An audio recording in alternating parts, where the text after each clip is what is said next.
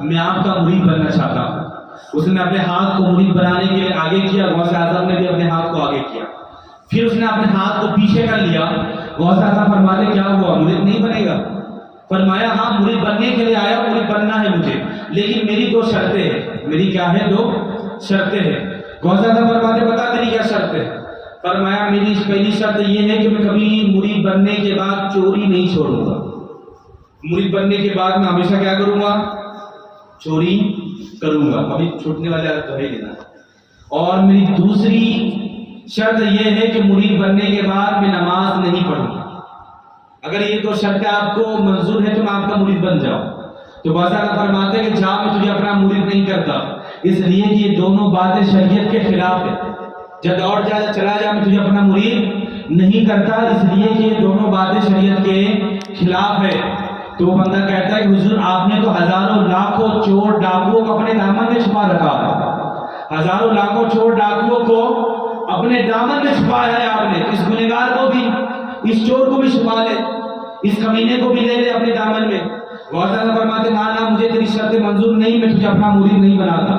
اب اس نے واسطہ دیا. فرمایا آپ کو آپ کی والدہ کا واسطہ, آپ کو آپ کے دادا کا, آپ کے ابا کا, آپ کے نانا, آپ کو تمام اولیاء کرام کا واسطہ کہ اس کمینے کو بھی اپنے دامن میں شامل کر دیں. غوث اعظم فرماتے نہ بھائی میں تجھے اپنے مریدوں میں شامل نہیں کرتا. جب اس نے بہت ضد کی تو غوث اعظم فرماتے ٹھیک ہے میں تجھے شامل کروں گا اپنے مریدوں میں, لیکن میری ایک شرط ہے. میری ایک کیا ہے؟ شرط ہے. تو شور کرنے لگا حضور میں آپ کی ساری شرطیں مان جاؤں گا, آپ مجھے اپنی بارگاہ میں قبول کر لے. غوث اعظم فرماتے میری ایک شرط ہزاروں شرطوں میں باری ہے.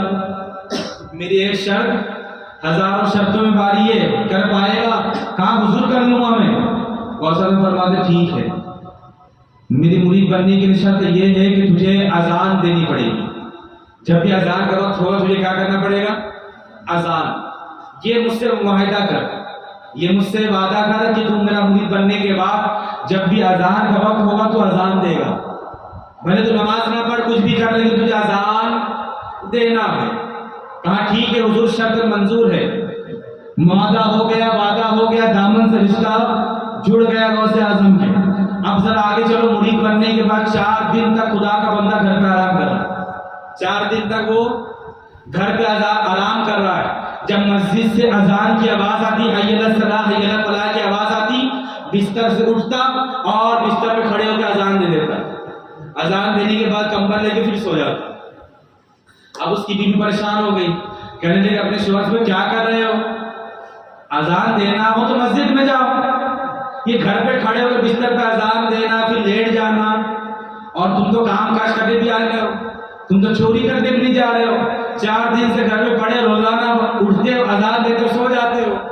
اب بیوی جانتی ہے شوہر کیا کام کرتا ہے, کہا گھر میں کھانے پینے کے لیے کچھ نہیں ہے, تو جاؤ پہلے تو چوری ووری کرو, لے کے آؤ. یہ کیا تم اذان کے پیچھے لگے ہو, اور اگر اذان ہی دے رہے ہو تو مسجد میں جاؤ, نماز بھی پڑھو. تو کہا بھائی میرا معاہدہ, میرا وعدہ صرف اذان کا ہے, نماز کا میرا کوئی تعلق نہیں ہے. فرمایا کس پیر سے رشتہ جوڑا ہے؟ کہا تجھے ان باتوں پڑھنے کی ضرورت نہیں ہے, میرے پیر کے ساتھ میرا معاہدہ اذان تک ہے. تو فرمایا پھر ٹھیک ہے اذان ہی دو, لیکن جاؤ کچھ کماؤ, چوری ووری کرو, لے کے آؤ. تو بندہ کہنے لگا بھائی کہ جاؤ کیسے, جب بھی نکلتا ہوں گھر کے باہر تو اذان کے وقت ہو جاتا ہے, جب بھی گھر سے باہر نکلتا ہوں تو اذان کا وقت ہو جاتا ہے, اذان دینے کھڑا ہو جاتا ہوں. اب اپنے پیر سے وعدہ کیا, معاہدہ کیا ہے, تو توڑ تو سکتا نہیں. تو رات میں سوچنے لگا کہ عشاء سے فجر کا وقت تھوڑا لمبا ہو, عشاء سے فجر کا وقت تھوڑا لمبا ہوتا, چلو عشاء میں نکلوں گا چوری کے لیے. رات ہوئی, عشاء کی اذان دیا, اذان دینے کے بعد فوراً اپنا ساز و سامان, اپنی کوڑلی اتاری, لیکن نکل گیا بغداد کے بڑے محل میں, اور بڑی دیوار تھی اس کی, تو اپنے رسی میں پان کو پھینکا, دیوار چڑھ کے پھانگا وہ, اور اس خزانے والے کمرے تک پہنچ گئے. اور وہاں پہ بڑی پارٹی تھی مالدار, تو خزانہ ہوگا نا, تو ہیرے جواہرات وہ اٹھا کے اپنے بیگ میں رکھنے لگا. اور آپ کو معلوم ہے ہیرے جواہرات جو ہوتے ہیں نا, زیور وغیرہ, وہ کمزور ہوتے ہیں. یہ نہیں کہ پتہ تھوڑی لگے جو ٹھوس ٹھوس کے بیگ میں بڑھ گیا. تو ایک ایک سامان کے ڈھونڈ ڈھونڈ کے کون سا مہنگا ہے, کون سا اچھا بکے گا, اٹھا کے وہ کیا کرنے لگا, اپنے بوری کے اندر بیگ کے اندر وہ بھرنے لگا. اب بھرنے کے بعد جب وہ نکلنے ہی والا تھا, جب وہ جانے ہی والا تھا, اور جیسے ہی وہ شہر میں پہنچا اتنے میں مسجد سے اذان کی آواز آ گئی, اتنے میں مسجد سے اذان کی آواز آ گئی. اب اس نے کیا کیا, پیر سے تو وعدہ کیا ہے, شرط ہے, توڑ تو سکتا نہیں. پوٹلی کو نیچے رکھا اور اسی شہر میں کھڑے ہو کے اذان دینے لگے. جب اذان دی نا تو پورے گھر والے جمع ہو گئے کہ کون آیا بھائی. اب جیسے ہی سارے گھر والوں کو دیکھا جمع ہوتے ہوئے, ویسے ہی 2 رکعت سنت کی نیت باندھ دی, اذان دے دی, لوگ جمع ہو گئے, ویسے ہی 2 رکعت سنت کی نیت باندھ دی. اب اس نے سوچا کہ اذان تو میں نے دے دیا, اب لوگوں نے بھی اذان سن لی, ہو سکے لوگ وضو کر کے نماز پڑھنے کے گئے ہوں گے کمروں میں. اب اس نے کیا کیا, سلام پھیرا. اب سلام پھیرنا تھا کہ پوری سب پیچھے بندی ہوئی, پوری پیچھے سب بندی ہوئی, پورے گھر والے بیٹھے. فرمایا حضور اللہ کے ولی نماز پڑھائی, اقامت دوں میں؟ حضور اجازت دے تو اقامت پڑھوں میں, اللہ کے ولی اجازت دے تو اقامت پڑھوں. تو مڑ کے کہنے لگا تو پاگل بات کرتا ہے, میں تو چوری کرنے آیا تو اللہ کا ولی کہہ رہا مجھے. کہا نہیں آپ اللہ کے ولی ہے, آپ ایسے ہی کہہ رہے ہیں, اب حکم دے کہ اقامت کہا جائے, نماز پڑھائیے. آپ امام بنا دیا چور کو امام بنا لیا. اب جب پریشان ہو گیا نا, کرتا کیا ہو, پورے گھر والے پیچھے سب باندھے بیٹھے ہوئے اللہ کا ولی سمجھ کے کہ اللہ کا ولی بیٹھے نماز پڑھیں گے اس کے پیچھے. لوگ کہنے لگے کہ حضور آپ حکم دیں تو ہم اقامت پڑھے, جماعت کھڑی کرے. اب ادھر صبح جب ہوئی نا, نماز جب ہوئی تو غوث اعظم اپنے کمرے میں اجڑے میں اپنے مریدوں کے ساتھ جلوہ فرمائے, اور بیٹھے بیٹھے غوث اعظم مسکرانے لگے. مریدوں نے پوچھا حضور مسکرانے کی وجہ کیا ہے؟ فرمایا جو آیا تھا نا وہ پھنس گیا ہے, جو آیا تھا نا وہ پھنس گیا ہے. دیکھو اس کی دونوں شرطیں کنارے میں پڑی ہوئی ہے, اس کی دونوں شرطیں کنارے میں پڑی ہوئی ہے, پھنس گیا وہ. تو مریدیں کہتے حضور نکال دے اسے, پھنس گیا تو بھون سے نکال دے. فرمایا نکلے گا تو ضرور وہ, لیکن ابھی نہیں. نکلے گا تو ضرور وہ, لیکن ابھی نہیں. اب وہاں دیکھو پورے گھر والے تمام لوگ پہنچ گئے, موجود ہیں. لوگ کہتے ہیں کہ حضور امام صاحب اللہ کے ولی اجازت دے تو ہم پڑھائیں, آپ اقامت کریں ہم. تو کہتے ہیں مڑ کے میں چور ہوں, چور کہاں تو مجھے اللہ کا ولی بنا رہا ہے؟ ارے بھائی میں تیرے ہاں چوری کرنے آیا ہوں, خدا کے بندے دیکھ یہ تیرا سامان ہے. کہاں سامان تو ہے یہ, لیکن آپ اللہ کے ولی ہیں, آپ چوری کے ذریعے اپنی ولایت کو چھپا رہے, آپ چوری کے ذریعے اپنی ولایت کو چھپا رہے. حضور اجازت دے ورنہ سورج نکل آئے گا. آپ تو اللہ کے ولی من کرائے گا آپ کے قدموں کو دھو کے ہم پیے, اپنے گھر پہ چھڑکے تاکہ برکتوں کا نزول ہو. اجازت دے ورنہ سورج نکل آئے گا. غصے میں مڑ کے کہا ٹھیک ہے بھائی اجازت دیتا ہوں, نماز پڑھاؤ, اقامت کر. اب اقامت کیا گیا, نماز پڑھا ہے. اب ذرا دیکھو چور امام بنا ہوا ہے, جس کا مال ہے رکھا ہوا وہ پیچھے کھڑے ہوئے. کبھی میں سوچتا ہوں کہ اللہ اس مقتدیوں کے سب میں ہمیں بھی داخل کر دے. اب ذرا دیکھ نا, جب نماز مکمل ہوئی سلام پھیر دیا نا, تو سلام پھیرنے کے بعد تمام لوگ ہاتھ چومنے لگے, مسافہ لینے لگے. اللہ کا ولی سمجھ کے چور ہے, کہہ رہا ہوں چور ہے. تب بھی لوگوں کی جب عزت دیکھی, لوگوں کا جب پیار دیکھا, محبت دیکھی کہ لوگ مجھے اللہ کا ولی سمجھ رہے ہیں. کیوں؟ اس لیے کہ میرے غوث کی نگاہ پڑ چکی ہے. سبحان اللہ. تو اسی مصلی میں بیٹھے ہوئے اسی چور نے غوث اعظم کی بارگاہ کی طرف اپنے ہاتھوں کو بند کیا اس انداز میں, اور بند کر کے کہتا ہے کہ اے میرے پیر تو نے کمال کر دیا. سبحان اللہ. میں نے تجھ سے کہا تھا کہ میں نماز نہیں پڑھوں گا, چوری کروں گا, لیکن تو نے تو یہ کمال کر دیا کہ مجھے 5 ٹائم کا نمازی بنا کے چھوڑ دیا, کہ ایک ٹائم کی میں نے نماز پڑھائی, ایک ٹائم کی میں نے نماز پڑھی, تو یہ عزت یہ شان ملی کہ لوگ آ چوم رہے ہیں. اگر میں 5 ٹائم کی پڑھوں گا تو دنیا تو میری دیوانی ہو جائے گی. تو جس نے شرط لگائی تھی وہ, اور اسی طرح ایک واقعہ آپ نے اور سنا ہوگا چور کا نا, کہ چور آیا تھا چھپا چرانے کا غوث اعظم. آپ نے واقعہ سنا, لیکن میرے انداز میں سنو, مختصر انداز بیان کرو تاکہ وقت بھی بچے, آپ کو مزہ بھی. غوث اعظم سو رہے ہیں، رات کے وقت وہ چور آیا چھپا چرانے کے لیے، اس لیے غوث اعظم اتنے بڑے تاجر تھے کہ ان کا چھپا بھی کسی کو مل جائے مالا مال ہو جائے۔ وہ آیا، اپنا چوری اس نے کیا، غوث اعظم سو رہے ہیں، اور جیسی وہ باہر جانے والا تھا ویسے ہی حضرت خضر علیہ السلام دروازے میں دستک دیتے۔ کیا کرتے؟ دروازے پہ دستک دیتے، اور خضر علیہ السلام کی آواز آنی تھی، غوث اعظم فرماتے دروازہ کھلا ہے، آ جا۔ آنکھیں بند ہے غوث اعظم کی، فرماتے دروازہ کھلا ہے، آ جاؤ اندر۔ غوث اعظم کی بارگاہ میں خضر علیہ السلام پہنچے، فرمایا حضور رات ہی میں ایک قطب کا انتقال ہو گیا، فلاں جگہ کا قطب کا انتقال ہو گیا ہے، اس کی جگہ کوئی دوسرا قطب چاہیے۔ یہ قطب ابدال وہ ہوتے ہیں کہ ان کی وجہ سے اللہ بارش فرماتا ہے، ان کی دعاؤں کی وجہ سے اللہ بارش فرماتا ہے۔ تو غوث اعظم فرماتے ایک کام کرو، دروازے کے پیچھے ایک بندہ ہے، قطب ہے، لے کے چلے جاؤ۔ دروازے کے پیچھے ایک بندہ ہے، قطب ہے، لے کے چلے جاؤ۔ خضر علیہ السلام دروازہ ہٹاتے ہیں، کون ملا؟ چور۔ غوث اعظم تو سو رہے تھے نا، لیکن ذرا دیکھو ولایت کی نظر کیسے ہوتی ہے، سونے کے باوجود بھی معلوم کہ کون آیا۔ اب خضر علیہ السلام فرماتے ہیں اے خدا کے بندے، چل تجھے اللہ تبارک و تعالیٰ نے قطب کا مرتبہ عطا فرمایا ہے۔ وہ چور کہتا ہے کیسی تم باتیں کر رہے ہو؟ تو خضر علیہ السلام فرماتے ہیں کہ شیخ عبد القادر وہ خدا کا بندہ عبد القادر ہے کہ یہ اپنی زبان سے جو بھی کلمات نکالتا ہے اللہ کبھی اس کو رد نہیں کرتا۔ ان کی زبان سے تیرے لیے قطب کا مرتبہ مل گیا ہے، تو اللہ نے تجھے قطب کا درجہ عطا کر دیا ہے، چل چل۔ اب ذرا دیکھو، مفتی ہونا تو مسئلہ تو بیان کروں گا نا۔ شریعت میں اسلام میں چوری کی سزا کیا ہے؟ ہاتھوں کو کاٹنا ہے نا۔ اب وہ بندہ چوری کرنے آیا تھا، شریعت کے مطابق اسے سزا ملنی چاہیے تھی، اس کے ہاتھوں کو کاٹ دے، لیکن یہاں کرم بلائے کرم کہ ایک تو ہاتھ بھی نہیں کٹے گئے اس کے، چلو ٹھیک ہے معاف کر دیتے، چھوڑ دیتے، لیکن تم نے چھوڑا بھی اور ولایت بھی عطا کر دی، اور وہ بھی قطب والی ولایت، وہ بھی قطب والی ولایت۔ تو یہ معاملہ کیا معلوم ہے؟ یہ معاملہ نسبتوں والا، وہ معاملہ کیا ہے؟ نسبتوں والا۔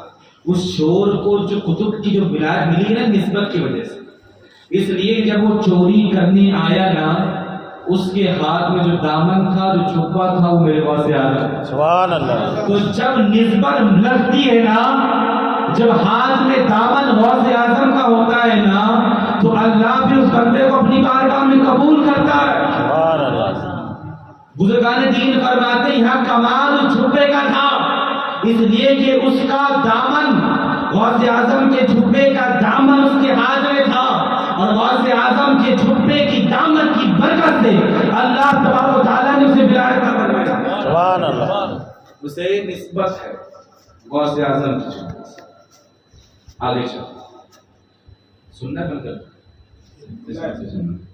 غوث اعظم کی بارگاہ میں ایک شخص تھا، اور اس کی ڈیوٹی تھی کہ وہ لوگوں کو وضو کرواتا تھا، اس لیے کہ غوث اعظم کی بارگاہ بھی عام بارگاہ نہیں کہ کوئی بھی منہ اٹھایا جائے، کہ اپنے وقت کا ولی ہو، قطب ہو، اپنے وقت کا ابدال ہو، عالی ہو، فاضل ہو، کوئی بھی ہو، غوث اعظم کی بارگاہ میں آتا تو اس بندے کی ڈیوٹی تھی کہ پہلے اس کو وضو کروانا، وضو کروانے کے بعد غوث اعظم کی بارگاہ میں بھیجتا، اور پھر وہ آدمی غوث اعظم کی بارگاہ میں جا کے ملاقات کرتا۔ تو بندہ کئی سالوں سے غوث اعظم کی بارگاہ میں تھا، لیکن اس نے اپنی گنہگار آنکھوں سے، نگاہوں سے دیکھا کہ غوث اعظم کی بارگاہ میں جو بھی آتا ہے، میرا غوث ایک نگاہ میں اسے قطب بنا دیتا ہے، میرا غوث اسے ایک نگاہ میں ولی بنا دیتا ہے، میرا غوث اسے ایک نگاہ میں کوئی نہ کوئی منصب عطا کر دیتا ہے، اس کا رشتہ، اس کا دامن اب سے چھوڑ دیتا ہے۔ قربان جاؤ، وہ بندہ غوث اعظم کا وہ غلام کئی سالوں سے دیکھتا آ رہا ہے کہ لوگ آتے ہیں، چور آتے ہیں، ڈاکو آتے ہیں، غوث اعظم نگاہ اٹھاتے ہیں، وہ ابدال قطب بن کے جاتے ہیں۔ تو شیطان نے اس غلام کے دل میں وسوسہ ڈالا کہ بھائی تو اتنے سالوں سے ہے، تجھے ابھی تک کچھ کیوں نہیں ملا؟ تجھے ابھی تک کچھ کیوں نہیں ملا؟ یہاں تو غوث اعظم کی نگاہ ایک سیکنڈ کے لیے بڑھ جائے تو اس کو اللہ ولی بنا دیتا ہے، تو اتنے سالوں سے ہے۔ تو شیطان نے وسوسہ ڈالا کہ ایک کام کر، اس دامن کو چھوڑ دے، اس اللہ کے ولی کو چھوڑ دے، ایک کام کر کسی دوسرے اللہ ولی کو تلاش کر تاکہ تو ان کے دامن کو پکڑ اور اللہ تجھے ولایت عطا کرے، اللہ تجھے اپنا قرب عطا کرے۔ تو یہاں کتنے سالوں سے بھی وہ تجھے کچھ ملنے والا نہیں ہے۔ اب جب یہ وسوسہ دل میں پیدا ہوا نا تو اس نے غوث اعظم کے دامن کو چھوڑ دیا اور نکلا جنگلوں میں. جب جنگلوں میں پہنچا وہ کیا دیکھتا ہے کہ تو اللہ کے ولی درخت کے نیچے بیٹھے ہوئے اللہ اللہ کی صدا بلند کر رہے ہیں. تو وہ بندہ سمجھ گیا, غوث اعظم کا غلام سمجھ گیا کہ یہ اللہ کے ولی ہی عبادت کر رہے ہیں. تو دونوں کے قدموں میں گرا کہنے لگا حضور مجھے اپنے غلامی میں لے لیں, میں آپ کے ساتھ اللہ کی عبادت کروں گا اور آپ کے ساتھ میں رہ کے نسبت سے میں فیض پانا چاہتا ہوں. اللہ کے دونوں ولیوں نے کہا ٹھیک ہے بھائی ہمارے ساتھ تو رہ جا. کیا ہو جا؟ رہ جا. اب ہوا کیا, جب دوپہر کا وقت ہوا نا تو ایک اللہ کے ولی اٹھے, مصلی بچھایا, مصلی بچھانے کے بعد رب کی بارگاہ میں دعا کی تو اللہ تبارک و تعالیٰ نے آسمان سے کھانا بھیج دیا. آسمان سے کھانا بھیج دیا. اب یہ آسمان سے کھانا بھیجنا کس کا معجزہ؟ قرآن اٹھاؤ. قرآن میں اللہ تبارک و تعالیٰ نے یہ معجزہ موسیٰ علیہ السلام کے لیے بیان کیا. موسیٰ علیہ السلام جب مصلی بچھاتے اپنی قوم کے لیے دعا کرتے تو اللہ جنت سے ان کے لیے کھانا بھیجتا, منہ و سلوہ بھیجتا. لیکن یہ موسیٰ نہیں ہے, یہ نبی نہیں ہے, یہ نبی کے غلام کے غلام کے غلام کے غلام کے غلام کے ادنا اللہ کے ولی ہے. لیکن مرتبہ دیکھو جب دعا مانگے مصلی بچھا کے تو اللہ جنت سے کھانا بھیجے. اور یہ کوئی عام کرامت نہیں ہے کہ جنت سے کھانا ہے, بہت بڑی نعمت ہے یہ جنت سے کھانا.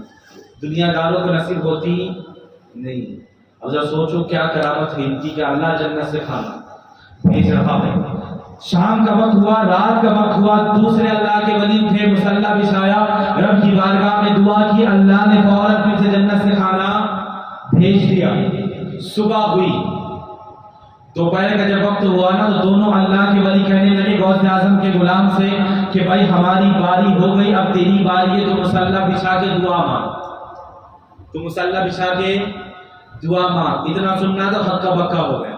کہنے لگا حضور آپ تو اللہ کے ولی, آپ دعا مانگیں گے تو جنت سے کھانا آئے گا, میں تو گنہگار, خطا کار, بدکار, میں اگر ہاتھ اٹھا کے دعا مانگوں تو کہاں سے اللہ کھانا دے؟ فرمایا آپ دعا کریں. اللہ کے ولی فرماتے نا نا بھائی تو ہمارے ساتھ مل کے عبادت کر رہا ہے, ہم نے اپنی باری کر لی, اب تیری باری ہے تو دعا کرے گا. اب جب وہ مشہور ہوا نا, جب دونوں اللہ کے ولی نے کہا کہ بھائی اگر تو دعا نہیں کرے گا تو ہم لوگ بھی نہیں کریں گے اور اسی طرح بھوکے رہیں گے جب تک کہ تو دعا نہ کرے. اب وہ مشہور ہو کر کانپتے ہوئے مصلی میں پہنچا, مصلی بچھا کر رب کی بارگاہ میں دعا کرنے لگا کہ اللہ میں گنہگار ہوں, خطا کار ہوں, بدکار ہوں, لیکن اے اللہ اپنے ان دونوں ولیوں کے صدقے مجھے کھانا عطا کر دے. اے اللہ مجھے ان دونوں ولیوں کے توسل سے صدقے سے کھانا عطا کر دے. اتنا کہنا تھا کہ اللہ نے ان دونوں ولیوں کے صدقے کھانا بھیج دیا. کھانا بھیج دیا. جب ان تینوں نے کھایا تو اس غلام کے دل میں یہ سوال پیدا ہوا کہ بھائی میں نے ان دونوں ولیوں کے نام پہ مانگا, یہ دونوں ولی ایسے کرامت والے ولی ہے اور ایسے اللہ کی بارگاہ میں محبوب ولی ہے کہ ان کے نام پہ میں مانگ رہا ہوں تو اللہ جنت سے کیا کر رہا ہے؟ کھانا دے رہا ہے. تو ذرا ان سے پوچھتا ہوں کہ کیا ان سے بھی بڑا کوئی ولی ہے جن کے نام سے یہ مانگتے ہیں تو اللہ انہیں جنت سے کھانا دیتا. تو غلام کہنے لگا اللہ کے ولیوں سے کہ اللہ کے ولی میں نے آپ دونوں کے نام سے مانگا تو اللہ نے مجھے جنت سے کھانا عطا کیا. ذرا مجھے یہ بتا دیجئے کہ آپ سے بھی بڑا کوئی ولی ہے جن کے نام سے آپ دونوں مانگتے ہیں؟ تو وہ دونوں اللہ کے ولی کہنے لگے ہاں ہاں, بغداد کی سرزمین پہ جب ہم غوث اعظم کی بارگاہ میں گئے تھے, غوث اعظم کی بارگاہ میں خادم تھا جو لوگوں کو وضو کرواتا تھا اور وضو کروانے کے بعد غوث اعظم کی بارگاہ میں بیچتا تھا. ہم اس اللہ کے ولی سے مانگتے ہیں جو لوگوں کو وضو کروایا کرتا تھا. ہم اس غلام سے مانگتے ہیں غوث اعظم کے, ہم غوث اعظم کے اس غلام کے وسیلے سے مانگتے ہیں جو لوگوں کو وضو کروایا کرتا تھا. اور جب بھی ہم اس غلام کے نام پہ مانگتے ہیں تو اللہ ہمیں جنت سے کھانا عطا کرتا ہے. اتنا جب سنا نا غوث اعظم کے غلام نے تو پاؤں کے نیچے سے زمین خسک گئی, وہ گرا زمین پہ اور بغداد کی طرف چہرہ کر کے کہنے لگا اے عبد القادر تیرے نوازنے کے طریقے پہ بھی قربان جاؤ, تو بندوں کو نوازتا بھی ہے اور بندوں کو پتہ بھی نہیں چلتا کہ اللہ کے ولی میرے نام پہ مانگتے ہیں. اے عبد القادر تیرے غلامی کے صدقے یہ مرتبہ ملا, تیرے غلامی کے صدقے یہ عظمت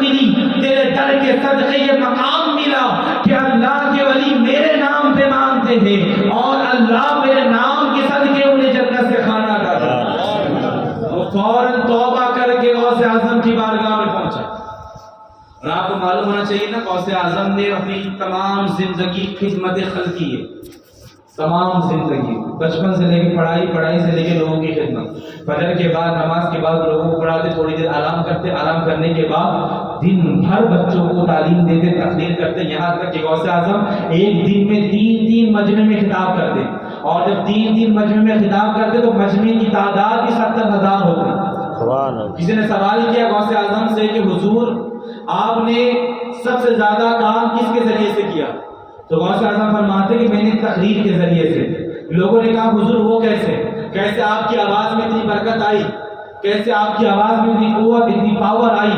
غوث اعظم فرماتے ہیں کہ جب میں فارغ ہوا تو آپ کو معلوم ہے بہت سے علماء ایسے ہوتے، بہت سے عالم ایسے ہوتے کہ قابل تو بہت ہوتے لیکن تقریر وغیرہ کر نہیں پاتے، اگر کتاب پڑھانے دو تو پانی کی طرح پڑھا کے رکھ دے، لیکن جب تقریر کرنے کی باری آئے تو صحیح انداز میں تقریر نہ کر سکے۔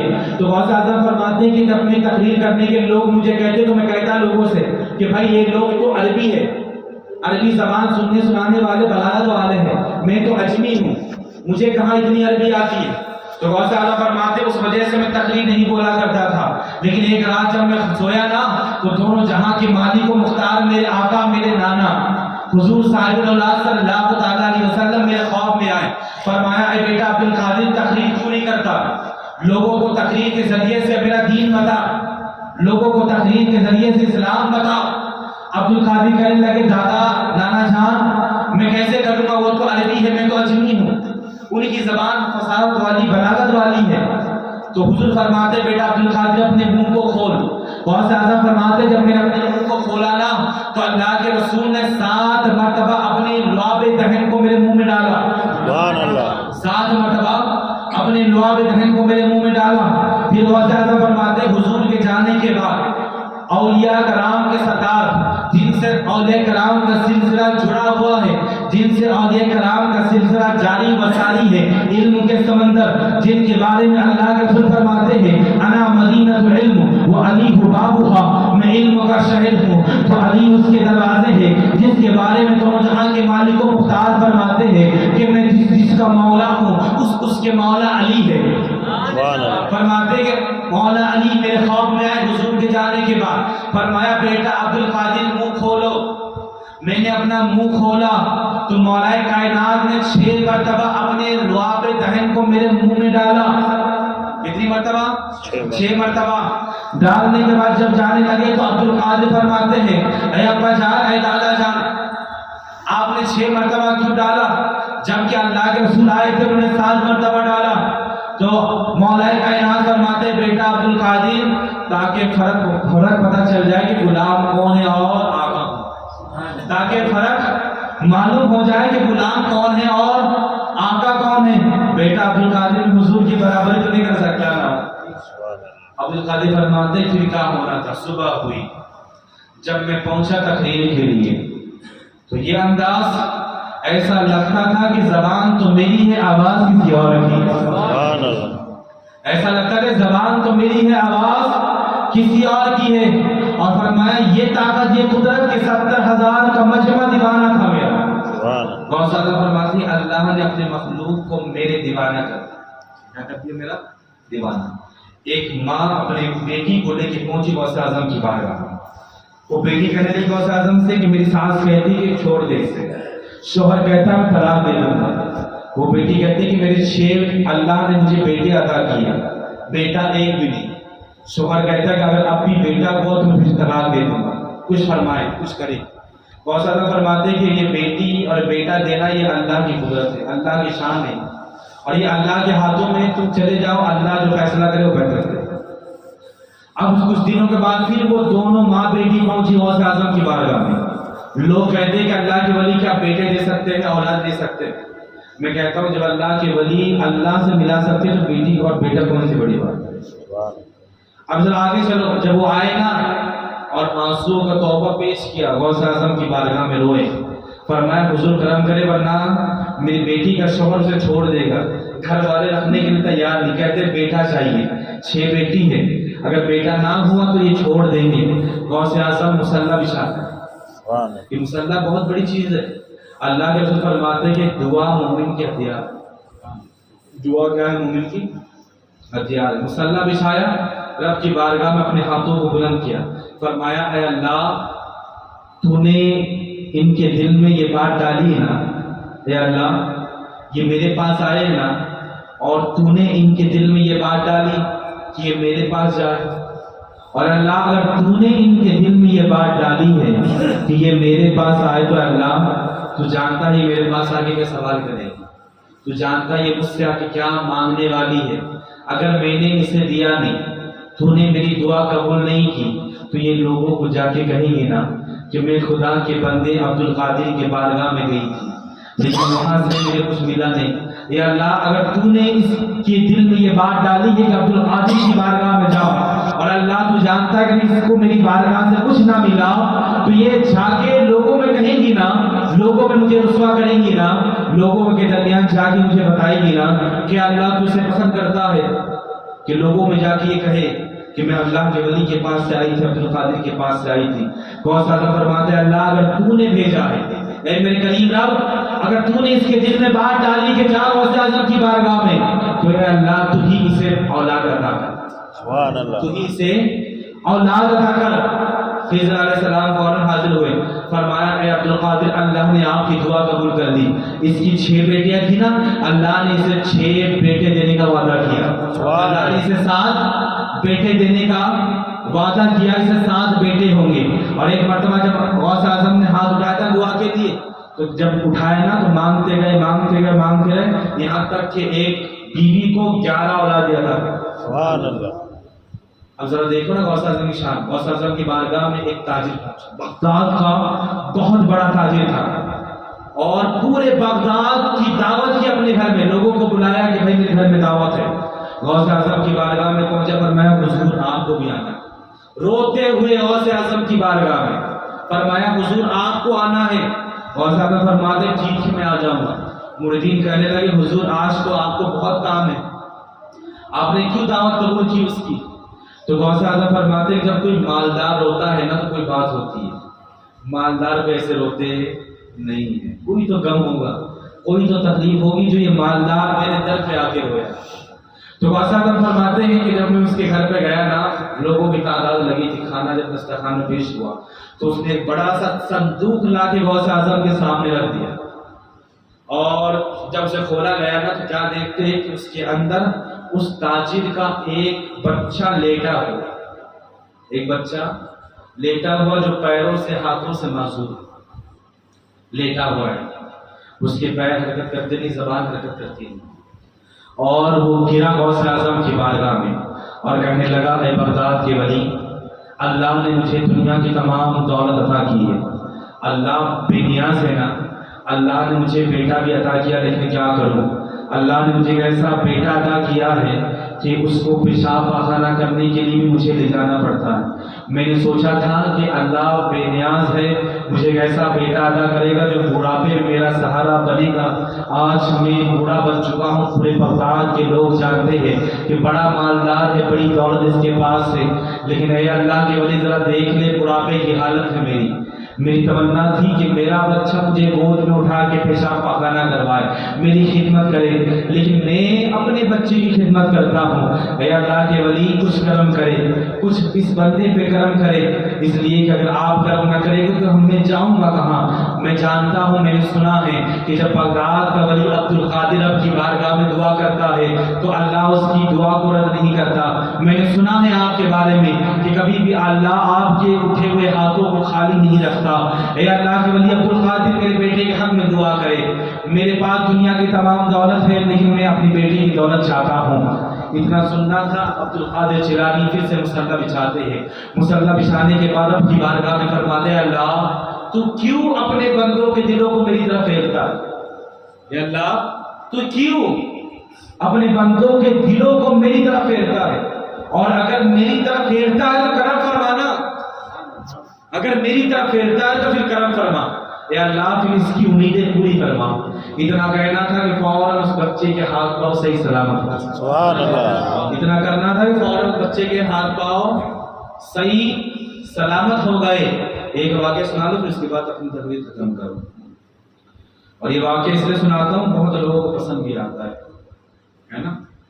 غوث اعظم کا یہ مشہور واقعہ ہے اور اکثر میں بیان کرتا ہوں کہ غوث اعظم جب چیلان کی گلیوں میں کھیل رہے تھے اور بچے تمام تھے، ایک پالکی جا رہی تھی۔ کیا پالکی معلوم ہے نا آپ کو، جس میں بٹھا کے پہلے زمانے میں لوگ دلہن کو لے جاتے تھے، آج تو گاڑی کا زمانہ ہے، فور ویلر لوگ فور ویلر سجاتے ہیں پھر لے جاتے ہیں، تو جس طرح آج کے بچے فور ویلر کے پیچھے پڑ جاتے ہیں پھولوں کے لیے یا دلہن کو پریشان کرنے کے لیے، محلے کے بچے، تو اس زمانے کے بچے بھی پالکی کے پیچھے لگتے تھے تاکہ پالکی والوں کو پریشان کرے، دلہن کو پریشان کرے۔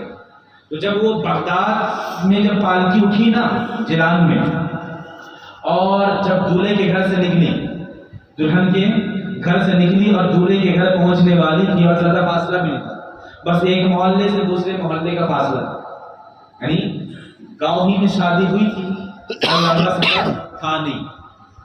اور جب پالکی والوں نے پالکی اٹھائی اور سفر انہوں نے شروع کیا تو بغداد چیلان کے بچوں نے پالکی کو گھیر دیا اور کہنے لگے پالکی اٹھانے والوں سے کہ پالکی کے اندر ہے کون، پالکی کے اندر ہے کون؟ تو پالکی اٹھانے والے سوچنے لگے کہ اگر ہم نے بچوں سے کہا کہ دلہن بیٹھ کے اندر تو ہو سکے بچے مستی کریں گے، مذاق کریں گے، پریشان کریں گے دلہن کو، تو پالکی اٹھانے والوں نے کہا کہ اندر کچھ نہیں، اندر کچھ نہیں ہے۔ تو انہی بچوں میں غوث اعظم بھی تھے، انہی بچوں میں شیخ عبد القادر جیلانی بھی تھے۔ تو غوث اعظم نے پوچھا پالکی اٹھانے والوں سے اندر ہے کون؟ تو اٹھانے والوں نے کہا عبد القادر جیلانی سے کہ اندر کچھ نہیں ہے، کوئی نہیں ہے۔ تو غوث اعظم کے زبان پاک سے بھی نکل آیا کہ چلو ٹھیک ہے اندر کچھ نہیں ہے، اندر کچھ نہیں ہے۔ اب جب پالکی پہنچی دولہے کے گھر میں اور پالکی اٹھانے والوں نے پالکی رکھی اور جب پردہ ہٹایا گیا، تمام مہمان استقبال کے لیے کھڑے ہیں، پردہ ہٹایا گیا پالکی کا تو دیکھا گیا اندر کچھ نہیں، دیکھا گیا اندر کچھ نہیں ہے۔ تو پالکی اٹھانے والوں سے لوگوں نے پوچھا، رشتہ داروں نے پوچھا بھائی دلہن ہے کہاں، کہاں غائب ہو گئی؟ تو پالکی اٹھانے والے کہتے ہیں بھائی سفر ذرا لمبا نہیں تھا، اسی لیے ہم نے کہیں پالکی رکھی بھی نہیں، ہم نے کہیں پالکی رکھی بھی نہیں، ہم نے کہیں آرام بھی نہیں کیا، دلہن کے گھر سے جو اٹھایا تھا تمہارے گھر میں ہم نے رکھا، ہمیں پتا نہیں کہ پالکی میں سے دلہن کہاں گئی۔ اور غوث اعظم کی کرامت کا واقعہ بچپن سے مشہور تھا، لوگ جانتے تھے کہ جیلان میں ایک بچہ ہے جس کا نام عبد القادر ہے، وہ جو چاہے کر دے۔ تو لوگ سمجھ گئے، لوگوں نے پالکی اٹھانے والوں سے کہا کہ کیا معاملہ ہوا، سفر کے دوران کیا ہوا؟ تو سارا معاملہ انہوں نے بیان کیا کہ ہم لوگ جب نکلے تو بچوں نے ہمارا راستہ روکا تھا اور ہم نے بچوں سے کہا تھا کہ اندر کچھ نہیں ہے۔ تو لوگ سمجھ گئے، کہنے لگے پالکی اٹھانے والوں سے ذرا یہ بتاؤ کیا ان بچوں میں کوئی نورانی چہرے والا بچہ تھا؟ کیا ان بچوں میں کوئی ایسا خوبصورت چہرے والا بچہ تھا جسے دیکھ کر خدا یاد آ جائے، جسے دیکھ کر خدا یاد آ جائے؟ تو پالکی اٹھانے والے کہتے ہیں ہاں ایک ایسا بچہ تھا جو بہت خوبصورت تھا، ہم جب پالکی اٹھا کے لے کے جا رہے تو بار بار مڑ کے اسی بچے کو دیکھ رہے، اتنا خوبصورت وہ بچہ تھا۔ تو لوگ سمجھ گئے کہ غوث اعظم کی بات کر رہے ہیں، تو تمام لوگ غوث اعظم کے دادا کی بارگاہ میں پہنچ گئے، کہنے لگے غوث اعظم کے دادا سے کہ ہماری گھر کی دلہن غائب ہو گئی ہے، کرم فرمائے لا کے دے، بیچارہ دولہا بیٹھا ہوا ہے۔ تو غوث اعظم کے دادا جلال میں اٹھے، فرمایا چلو دیکھتا ہوں میں۔ اور جب نکلے نا بچوں کی نظر جب پڑی غوث اعظم کے دادا کے اوپر کہ ہاتھ میں ڈنڈا ہے اور غوث اعظم کے دادا جلال بڑے انداز میں آ رہے تو بچے کہنے لگے شیخ عبد القادر تمہارے دادا جلال بڑے انداز میں آ رہے ڈنڈا لے کے، لگتا تمہاری شرارت کا پتہ چل گیا، لگتا انہیں پتہ چل گیا ہے۔ جب غوث اعظم نے دیکھا اپنے دادا کو تو آگے آگے بھاگنے لگے، اور بچپن ہے غوث اعظم کا، اور غوث اعظم کے دادا پورے گاؤں والوں کے ساتھ پیچھے پیچھے، یہاں تک کہ بغداد کا قبرستان آ گیا۔ بغداد کے قبرستان پہ جو انٹری ہوئی جب پہنچے غوث اعظم، اور ایسا معاملہ ہوا کہ عنقریب غوث اعظم کے دادا پکڑ لیں گے غوث اعظم کو، اتنے میں غوث اعظم نے حکم دیا کہ اے قبرستان کے مردوں کیا کر رہے ہو، دیکھتے نہیں کہ غوث اعظم کا دادا اسے پکڑنے کے لیے آ رہا ہے، اے قبرستان کے مردے اٹھو اور اٹھ کر میرے دادا کو روکو۔ اتنا کہنا تھا، تمام لوگوں نے دیکھا جیلان کے کہ تمام قبر کے مردے زندہ ہو گئے، تمام مردے زندہ ہو گئے، غوث اعظم کے دادا کو گھیر لیا، اس وقت غوث اعظم کے دادا نے آواز دے کے پکار کے کہا بیٹا عبد القادر میں تمہیں سزا دینے کے لیے ڈانٹنے کے لیے مارنے کے لیے نہیں آ رہا ہوں بلکہ تم سے میں پتہ پوچھنے کے لیے آ رہا ہوں کہ دلہن گئی کہاں دلہا پریشان ہے گھر والے پریشان ہے بتا دے بیٹا کہاں ہے دلہن تو غوث اعظم فرماتے ہیں کہ دادا جان جہاں تھی وہاں دیکھ لے مل جائے گی جہاں تھی وہاں دیکھ لے مل جائے گی تو لوگ جانتے ہیں جانے کے بعد پھر سے جب پردہ ہٹایا تو جہاں تھی وہاں مل جہاں تھی یہ تو چلان کا واقعہ ہو گیا نا اجمیر چلو اجمیر میں چلتا ہوں میرے خواجہ مہاراجہ ہند کے راجہ جلوہ فرما ہے کہاں اجمیر میں اور بادشاہ کے سپاہی پہنچے فرمانے لگے اے درویش اے اللہ والا اڑ جا یہاں سے فرمائے وہ کیوں کہاں یہ بادشاہ کے اونٹ بیٹھنے کی جگہ ہے تو خواجہ صاحب فرماتے ہیں محمد الدین چشتی فرماتے ہیں بھائی ادھر تو جگہ ہے نا اتنا بڑا میدان ہے جہاں چاہے باندھ لے خدا کا بندہ بیٹھا جانور کو بٹھانے کے لیے انسان کو اٹھا رہا فرمایا نا یہ بادشاہ کے جانوروں کی بیٹھنے کی جگہ ہے بادشاہ کے جانور بیٹھتے ہیں تو خواجہ صاحب فرمایا ٹھیک ہے بھائی بادشاہ کے جانور ہی بیٹھے تو ہوا کیا صبح ہوئی صبح سے شام ہوئی آپ کے قدموں میں گرے وہی جو اٹھا رہے آپ کے قدموں میں گرے وہی جو اٹھا رہے تھے فرمایا درویش کرم فرما تجھے اٹھا کے بہت بڑی غلطی کر لی ہم نے ارے اب تو وہ بادشاہ کے جانور اٹھتے نہیں اگر اب اٹھے نہیں تو بادشاہ گردن مان لے گا ہماری کرم فرما اٹھا دے تو خواجہ صاحب نے حکم دیا تو وہ اٹھ گئے تو یہ غوث اعظم کی